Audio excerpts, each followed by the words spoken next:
Welcome to the final lesson of the module. We are going to go over program adjustments. So we're going to look at program adjustment options for approaching progress plateaus. And first of all, just a reminder, progress plateau is defined by 4 weeks of no change. But here's the good news. We have many options of how to approach a progress plateau. It's not always a matter of, okay, we've got to break the plateau. Sometimes we got to maintain the plateau. So option one is the knee-jerk one, which is decreasing caloric intake, and I would recommend a 10 to 20% decrease as a benchmark. So with weight loss programs, and in particular, I like to do 10 to 20% reductions in caloric intake, and then you would run that adjustment for at least a 4-week period to see what kind of a dent it makes before you reassess to make potentially further program adjustments. But okay, so that's option one, decrease caloric intake. Option two is increase energy output. So you would manipulate training variables in order to increase energy expenditure. Or you could do a combination of these two things. A fourth option is doing what in a jargony way is called increasing energy flux. So there is actually a body of literature on energy flux in PubMed. But increased energy intake combined with increased energy output is what's called an increase in energy flux. I'll give you a couple of examples. Like very low energy flux is somebody who's bedridden and is eating very little. Extremely high energy flux would be someone who is, let's say, an Olympic athlete. And so they have a very high training volume. Let's say they're an endurance-oriented Olympic athlete. So they have a very high training volume, so high energy expenditure, as well as a very high energy intake. So what you would, in essence, be doing with somebody in option 4 is making them a little bit more like a competitive athlete by increasing their caloric intake and their caloric output at the same time. And then a fifth option is to take a diet break. And I'm going to go over the details of a diet break. Option number 6 is to institute an extended diet break, or what I would call a maintenance phase. And this involves just holding the line, challenging the client to maintain their progress thus far for another 1, 2, or 3 months or more if there's no tight deadline. And then option number 7 is to non-linearize the program. So in other words, do a form of calorie cycling or carb cycling, which we can go over the details of. And then a final option is to shift the goal completely away from weight loss and onto exercise performance or some other goal, skill building, for example. And there's some interesting literature by Clark and colleagues who looked at a 2-year period and examined subjects with obesity who ended up losing roughly a third of their total body weight over the 2-year period. And they were specifically instructed to not get on the scale and not pay attention to scale weight and not have a focus on losing weight, but rather keep the focus on increasing exercise performance parameters, both in strength and endurance. And yes, they were put on a hypocaloric diet. The diet was adequate in proteins, right around 1.5, 1.6 grams per kilogram of body weight. And they had a carbohydrate gram limit per day of 90 grams a day. Or was, I think 100 grams a day was their carbohydrate limit. It was 90 to 100 grams. And that was the extent of their dietary assignment. And so they carried out this program. They never got on the scale. They were specifically instructed to not worry about weight. They were mainly focused on improving resistance training and aerobic training performance. And gloriously, they lost a third of their body weight in a 2-year period. So here are some of the details of what I call my magic multipliers for non-linearizing the carbohydrate intake. So when you hear the idea of carb cycling. There's always some sort of arbitrary increase and decrease of carbs from one day to the next, and then some sort of speculative justification for doing it. But really, non-linearization of carbohydrate intake can be done for more closely fueling for the work required in a competitive endurance context. But in the context of weight loss, when you carb cycle, you're not doing it to impart any magic metabolic effects because of the rise and fall of this hormone or that.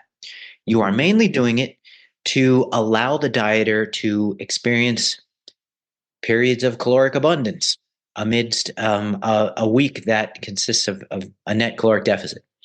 So it's mainly a psychological benefit that you are imparting when you do a carb cycling scheme. So in the model that I developed, to double your daily carb target for 2 days a week, let's imagine, and I'll go over specific examples, but whatever carb intake that you've been assigned, if you want to double it on 2 days a week, then take that number, multiply it by 0.6, and then have that amount of carbs on 5 days a week. And then you can double your original carb assignment on 2 days out of the week. If you wanted to double your original carb target 3 days a week, then just take that original carb gram daily assignment and multiply it by 0.25, have that on 4 days a week.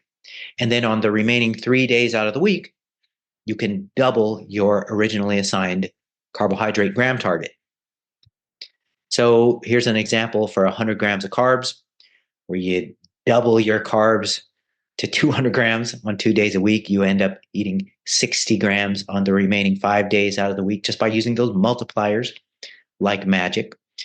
And then here's an example with an original assignment of 100 grams of carbs per day, and you want to double that. You want to eat 200 grams of carbs a day on 3 days a week. All you would need to do is multiply those 100 grams by 0.25, and then you eat 25 grams of carbs on 4 days a week, and then you can have 200 grams on 3 days a week. And so once again, the benefit of carb cycling in this context is that you get to experience very non-diety days where you consume an abundance of carbs and you don't feel like you're carb restricting at all on those days. Now, keep in mind, when you do this form of carb cycling, the beauty of it is that you end up maintaining the same average carb gram intake per day by the end of the week. So this is a methodical way of carb cycling while preserving your originally assigned daily carb intake. And you just use these multipliers to do it, and it's kind of fun. Okay, so let's talk about diet breaks. My definition of a diet break is 1 to 2 weeks of unrestricted eating. Unrestricted, but non-YOLO eating. So I call it eating at non-YOLO maintenance. YOLO stands for you only live once. And in other words, YOLO stands for eating with sheer abandon of any discretion whatsoever. That's not what you want to do during a diet break. So I prefer to keep diet breaks limited to 1 week, and because they're different from maintenance phases. They're more like a rest stop on the side of the road. And we'll talk about maintenance phases, but that is the duration of a diet break, roughly a week of non-YOLO maintenance eating, where you don't follow the strict rules of your original plan. You're not purposely restricting. You're not purposely trying to hit macronutrient targets. You're not purposely trying to eat specific food types. So when to implement a diet break? So it's sort of an if, when needed during an active cutting phase. These things are best auto-regulated. Not everybody has the same dieting tolerance or the same starting point. So keep an eye on your client's progress and feedback.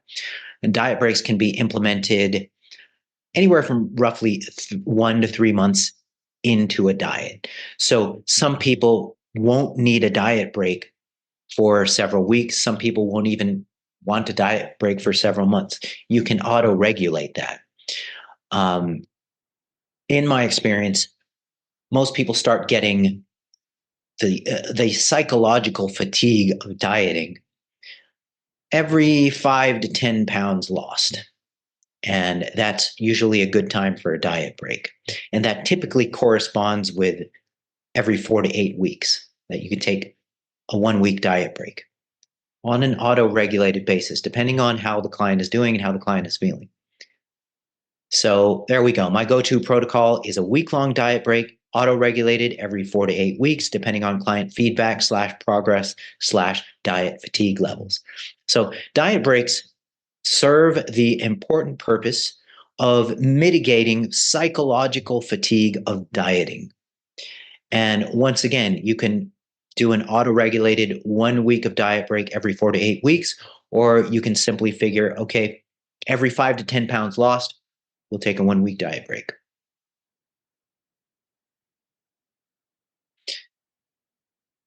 Okay, so maintenance phases. The definition of a maintenance phase is roughly 1 to 3 months or longer of conscious weight maintenance without intentionally pushing forward for weight or fat loss. So when to implement a maintenance phase? Okay, so there's no hard and fast rules set in stone here. But when clients have achieved roughly 50% of their goal, this is potentially a good time to consider seeing if they can maintain that loss for an extended period. So when they've hit 50% of their goal, let's say somebody has a 40-pound weight loss goal, when they've hit 20 pounds lost, then you may want to consider challenging them with a maintenance phase lasting at least a month. So usually 1 to 3 months of a maintenance phase. And a change in paradigm and a novel concept here is for long-term programming purposes, for maintenance phases to actually be longer than the diet phases. So think of a paradigm where dieting phases can last, roughly 4 weeks, 4 to 8 weeks, dieting phase, followed by a 2 to 3 month maintenance phase. So it's kind of interesting to think, okay, maybe I lose a certain amount of fat for a targeted period, 4 weeks, and then take the other 8 weeks, the following 8 weeks, to maintain that fat loss and then repeat that cycle. So it's sort of flipping the paradigm of dieting for most of your life and then taking these short phases of maintenance phases or diet breaks. It's more like you diet for a shorter period and you maintain for longer periods. And this is sort of, when you look at the way that the body works and how we talked about the surge, slow, and stop way that progress happens, then once again, progress phases can be less dramatic and even shorter as you proceed down the journey of weight loss. And maintenance phases indeed can and should get longer and longer. So just think about it. Think about implementing a maintenance phase when a client has hit the 50% or the halfway point towards their goal. Challenge them to maintain that for a month. And then for the next maintenance phase that you may decide to engage, see if they can hold that weight loss for 2 months, 3 months, if they don't have a constrained time frame where they have to look a certain way at a certain time. It's a very powerful tactic to institute maintenance phases, because it can't be emphasized enough that the maintenance of a certain degree of progress is a legitimate and very challenging goal. It's just as legitimate and it's just as challenging as pushing forward constantly for more weight loss. So once again, the overarching goal is to help clients gain mastery over maintenance phases so that they can eventually gain mastery over the maintenance of their ultimate goal. So let's talk about maintenance itself. Once you get there, once you get to the goal, it's a dynamic target. It's not a static one. So maintenance should be viewed as a seasonal or cyclical ebb and flow instead of this rigid and static, especially rigid and static number on the scale. So maintenance is planned and purposeful, not like the adverse effects of yo-yo dieting or insidiously accumulating holiday weight gain from periodic binge-like behavior. That's not maintenance. Maintenance is planned and purposeful, and maintenance is knowing that the body is not going to stay at the same weight, but will hover within a reasonable margin. And what is that reasonable margin? Okay, so once body weight or body composition goals are hit, body weight fluctuation of roughly 2 to 3%. In other words, 2 to 4 pounds in smaller folks, 4 to 8 pounds in larger folks across the year. So this kind of fluctuation across various seasons in the year, this 2 to 3% across the span of the year, is a reasonable amount of wiggle room for living life and pursuing different physical goals. So here are some important perspectives for coaches to stay in the right headspace during the process of coaching. So your job is not to automatically know everything that's going on in your client's life. Your job is to be able to ask questions and facilitate honest and accurate answers. Your job is not to be able to fix everything all at once. On the other hand, your job is to be a skilled troubleshooter, helping clients navigate an ever-evolving obstacle course. Your job is not to know exactly how the future will unfold. On the other hand, your job is to be able to set your client in the right direction and help them take the next productive step forward. So if you can do this, if you can continually help them take the next productive step forward, then the mission is being accomplished. All right, so let's summarize this module. Metabolic adaptation is the set of physiological and behavioral phenomena that compromise the body's automatic attempt to suppress or neutralize changes in energy homeostasis and body composition. This occurs due to the body's drive to survive. Total daily energy expenditure has multiple components, from everything from resting energy expenditure to TEF to non-resting energy expenditure. And it's important to understand how these components are affected by sustained caloric surpluses and deficits. So one thing I wanted to highlight is that a drop in non-exercise energy expenditure is an underrated factor as a result of reducing body weight and total daily energy expenditure. So adaptive thermogenesis, or in more accurately, in the case of what we're discussing, adaptive thermoreduction, is a decrease in resting energy expenditure beyond what's attributable to lean mass decrease.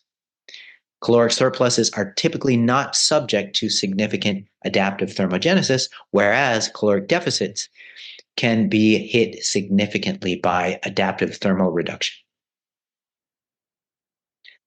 Overcoming metabolic adaptation and its accompanying progress plateaus is an individualized endeavor. It can involve several options beyond simply pushing towards lower intake and greater output, such as diet breaks, maintenance phases, carb cycling, increasing energy flux, and shifting the goal away from weight loss towards some other goal like performance or skill building. When proper nutrition and training are in place, most of these tactics serve to bolster adherence primarily through psychological means like fighting diet fatigue, rather than attempts at or self-deceiving into thinking you're manipulating things hormonally. That's it, guys. I know that was a lot. I know that module was very dense and intense, perhaps. So feel free to, take another weekend to go over the whole thing again if you really want to soak everything up. Thanks so much. We'll see you on the next module.